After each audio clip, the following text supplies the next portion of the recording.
పుస్తక ప్రియులకు నమస్కారం. మనం ఇప్పుడు ఎలికట్టె శంకర్రావు గారు వ్రాసిన 'చాకలి ఐలమ్మ' అనే పుస్తకం గురించి తెలుసుకుందాం. ఎలికట్టె శంకర్రావు గారు నల్గొండ జిల్లాలోని ఎర్రగూడెం అనే గ్రామంలో 1968 ఏప్రిల్ 13న జన్మించారు. ఈయన తెలంగాణ ఉద్యమంలో పాల్గొన్న వ్యక్తులు, ఉద్యమ చరిత్ర గురించిన పుస్తకాలని రచించారు. ఇక పుస్తకంలోకి వెళ్తే, చాకలి ఐలమ్మ వరంగల్ జిల్లా రాయపర్తి మండలంలోని కృష్ణాపురం అనే గ్రామంలో జన్మించింది.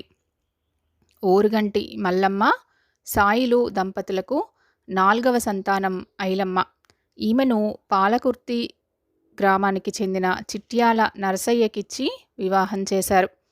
అప్పటి తెలంగాణ రాజకీయ పరిస్థితుల్ని పరిశీలిస్తే, భారతదేశంలో బ్రిటిష్ వారి ఆధీనంలో ఉన్న ప్రాంతం బ్రిటిష్ ఇండియా కాగా, మిగిలిన ప్రాంతాలు స్వతంత్ర సంస్థానాలుగా రాచరికపు పాలనలో ఉండేవి. అలా దేశంలోని అతిపెద్ద సంస్థానం హైదరాబాద్ను అసఫ్జాహీ వంశస్థులు పాలించేవారు. వారికి నిజాం అనేది బిరుదుగా ఉండేది. హైదరాబాద్ సంస్థానంలో చెలామణి అయ్యే నాణాలు, రవాణా సంస్థలు, తపాలా బిళ్ళలు మొదలైనవి ప్రత్యేకించి ఉండేవి. ఇక్కడి ప్రజలు చాలా వరకు హిందువులు, రాజు ముస్లిం.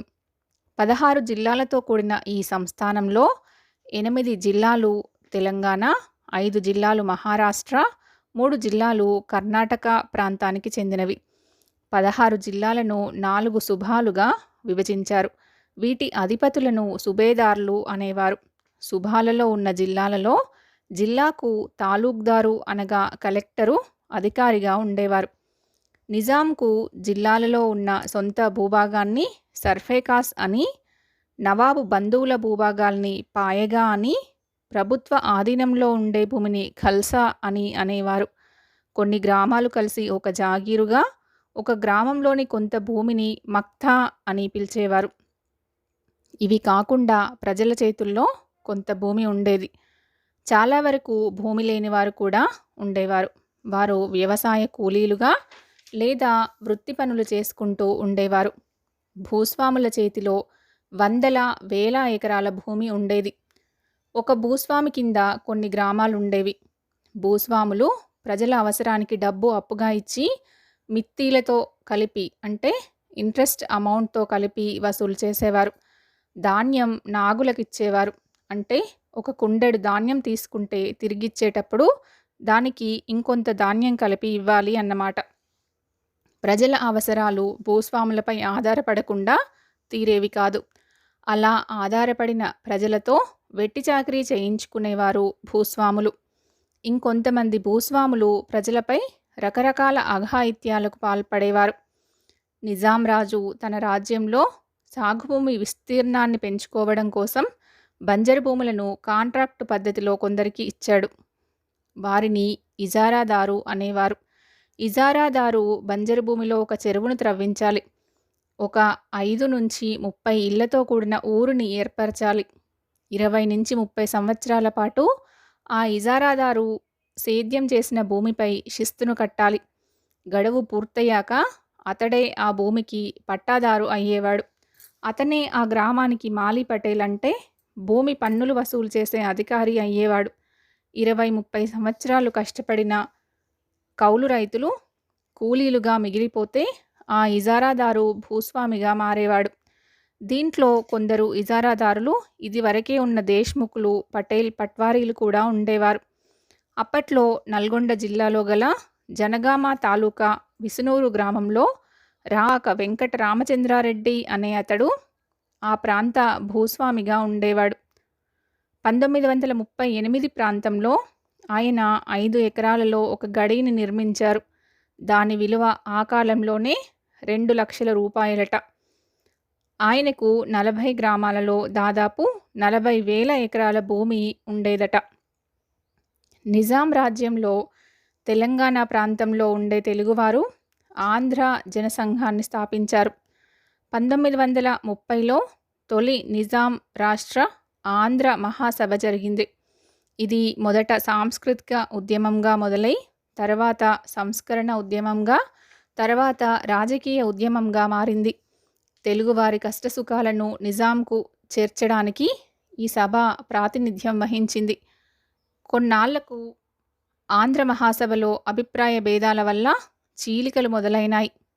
కమ్యూనిస్టు ఆధ్వర్యంలో గల ఆంధ్ర మహాసభలో సభ్యత్వాలకై నాయకులు గ్రామాల్లో పర్యటించి అందరినీ చైతన్యపరిచేవారు. ఆంధ్ర మహాసభను సంఘం అని పిలిచేవారు గ్రామీణులు. అలా పాలకుర్తిలోని చాకలి ఐలమ్మ కుటుంబం సంఘంలో చేరింది. ఐలమ్మ ఇంటిలోనే సంఘం కార్యాలయం కూడా ఉండేది. సంఘ నాయకుల్లో ఒకరైన ఆరుట్ల రామచంద్రారెడ్డిపై విసునూరు దొర గూండాలు దాడి చేయడానికి ప్రయత్నించగా ఆ దాడిని ఐలమ్మ భర్త, 2 కుమారులు ఎదుర్కొన్నారు. దాంతో విసునూరు దొర ఐలమ్మ కుటుంబంలోని 3తో పాటు ఆ ఊర్లోని మరో 20 మందిపై హత్యాయత్నం కేసుని పెట్టాడు. అందరినీ అరెస్టు చేసి పోలీస్ స్టేషన్కి తీసుకువెళ్ళి దారుణంగా హింసించారు. ఆరుట్ల రామచంద్రారెడ్డిని కూడా అరెస్టు చేశారు.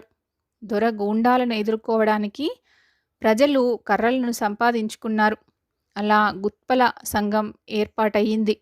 ఐలమ్మ కుటుంబానికి ధైర్యం ఇవ్వడం కోసం సంఘం కార్యకర్తలు దాదాపు 3 నెలలు ఐలమ్మ ఇంట్లో నుండే వారి కార్యకలాపాలని సాగించారు.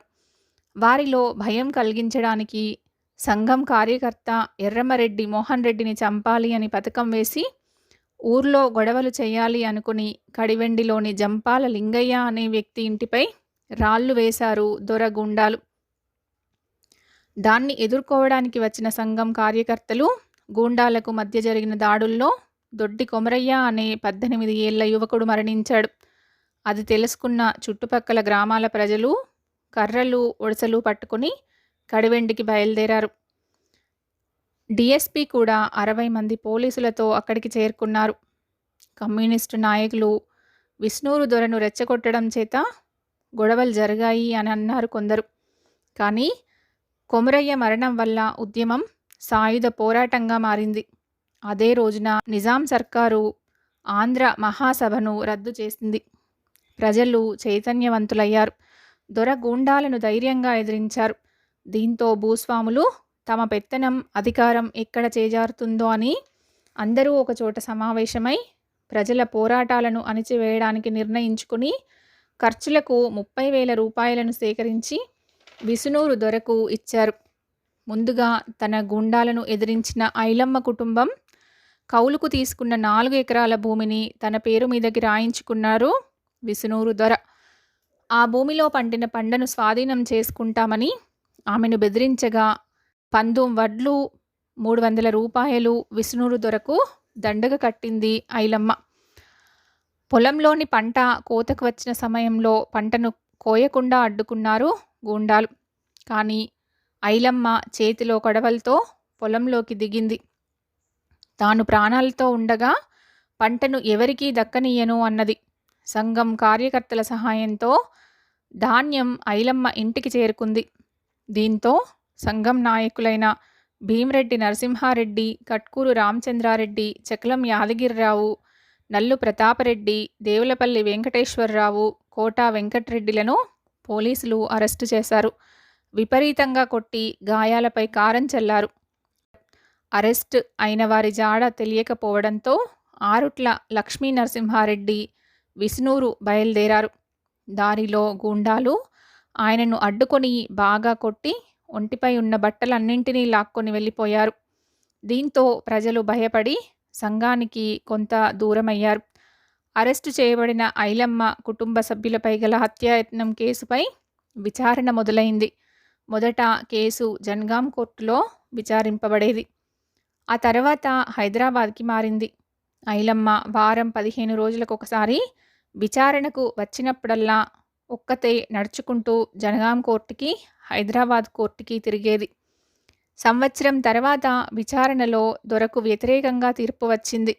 ఆంధ్ర మహాసభను రద్దు చేయడం వల్ల కమ్యూనిస్టు పార్టీ పోరాటంగా మారింది సాయుధ ఉద్యమం. దీంతో పార్టీ కార్యాలయం మద్రాసు రాష్ట్రంలో ఉన్న విజయవాడకి మారింది.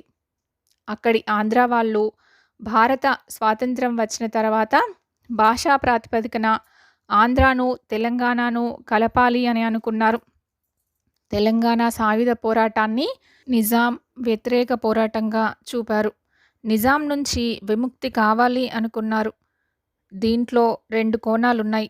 తెలంగాణ వాళ్ళు బానిసత్వం నుంచి విముక్తి కావాలనుకుంటే, ఆంధ్ర ప్రాంతం వాళ్ళు విముక్తి అయిన తెలంగాణను వారి అవసరాలకి వాడుకోవచ్చు అనుకున్నారు. రజాకార్లు ఖాసిం రజ్వీ నాయకత్వంలో అరాచకాలను సాగించారు. ఐలమ్మ ఇంటికి రజాకార్లు నిప్పు పెట్టి ఆమె కూతురుని బలాత్కరించారు. నిలువ నీడ లేకుండా చేశారు. ఇంతలో ఆపరేషన్ పోలో పేరుతో సైనిక చర్య మొదలైంది. హైదరాబాద్ సంస్థానం విశాల భారతదేశంలో కలిసింది. సాయుధ దళాల అండతో 250 గ్రామాల్లోని 13,000 ఎకరాల భూమిని పేదలకు పంచారు. 3,000 బస్తాల ధాన్యాన్ని స్వాధీనపరుచుకొని ప్రజలకు పంచిపెట్టారు. వ్యవసాయ కార్మికులు వేతనాల్ని సాధించారు. భారతదేశానికి స్వాతంత్రం వచ్చాక స్వాతంత్ర సమరయోధులకు ప్రభుత్వం పెన్షన్లు మంజూరు చేసింది. కానీ తెలంగాణ సాయుధ పోరాటంలో పాల్గొన్న వారికి మాత్రం ఎవరికీ పెన్షన్లు అందలేదు. ఐలమ్మ కుటుంబానికి ప్రభుత్వ పరంగా ఏ సహాయమూ అందలేదు. 1 ఎకరం భూమి కూడా తనకి ఉచితంగా లభించలేదు. అవసాన దశలో పేదరికంతో తిండికి కూడా ఇబ్బంది పడింది. 1985 సెప్టెంబర్ 10న మరణించింది. ఆమె త్యాగాన్ని ఎవరు గుర్తించలేదు. ఏ ఇబ్బంది పడని ఆంధ్ర నాయకులు కొంతమంది తామే సాయుధ పోరాటాన్ని ముందుండి నడిపించినట్లు చెప్పుకున్నారు. భూమి కోసం, భుక్తి కోసం, బానిస బ్రతుకుల విముక్తి కోసం ఆనాటి పరిస్థితుల్ని ఎదుర్కొన్న ధైర్యశాలి చాకలి ఐలమ్మ. భర్తను, పిల్లలను జైల్లో బంధించినా, ఇటు దొర గూండాలతో పోరాడుతూ, కుటుంబం కోసం కోర్టుల చుట్టూ భయంగొల్పే పరిస్థితుల్లో కాలినడకన తిరుగుతూ ఒంటరి పోరాటం చేసిన ఐలమ్మ గుండె నిబ్బరం చాలా గొప్పది. ఉండడానికి ఇల్లు లేకుండా చేసినా, కూతురు బ్రతుకును అన్యాయం చేసినా, కష్టాలకు ఎదురీదిన ఆవిడ మనోబలం ఎంతో ఘనమైంది. ఆవిడ మొక్కవోని ధైర్యాన్ని మనందరం స్ఫూర్తిగా మనస్సుల్లో నిలుపుకుందాం. మరొక మంచి పుస్తకంతో మళ్ళీ కలుద్దాం. నమస్కారం.